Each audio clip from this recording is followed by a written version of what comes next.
The other thing, Mike, I was an assistant prosecutor for 28 years Right. in Essex County. What happens with a lot of those cases like that, they call the victims and see how much interest the victims have in pursuing this. I don't think you're going to have victims out there screaming, because I don't think they would put a plea like this through unless they had pretty much at least no resistance from the victim. Well, why wouldn't the victims? So why would the victims, if they're not getting paid off, what would be the motivation for the victims not to see him get fried? Maybe they were out someplace doing something they shouldn't be doing. I mean, okay, not every victim in is aggravated innocent. Okay, and they just don't want to, go to court, which you don't blame them. Listen, I don't blame them either, but it just seems to me. Listen, here's my point.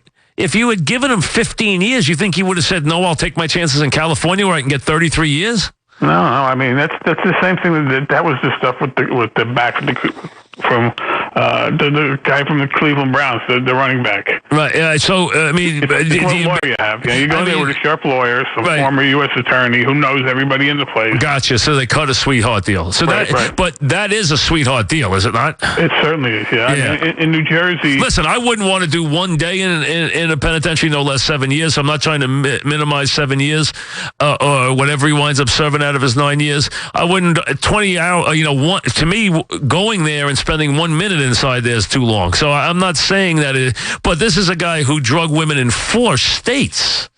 This guy was on a rampage. I mean, and these are the ones he's admitted to. How many do you think there are that he didn't admit to? Yeah, if he was in New Jersey, he'd probably get like 15 years with mandatory. They have mandatory no parole time.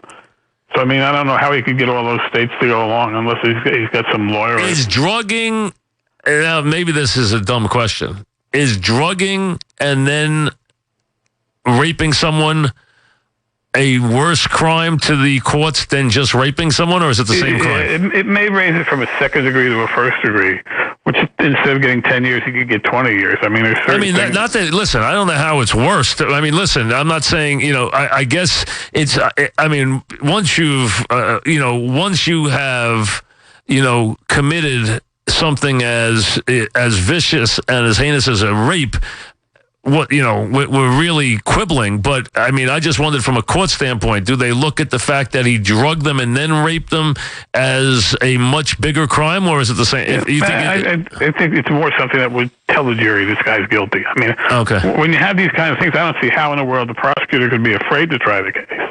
No, I don't think they are. I think isn't it an expense thing too, where they get it off, they get a conviction, and they don't spend any money? Well, what happens is he'll plead guilty in one state, and then they'll set up a plea in the other state. They'll bring him there for one day. He'll plead. They'll do a report on him. Yeah, they said they're doing the rounds. They're making the rounds one state. He's going to do a video conference here and a video conference there. But I just thought he should have got more than 9 years. That's where I was. Okay. Now bring on spring. Eventually bring it on in a new Mercedes.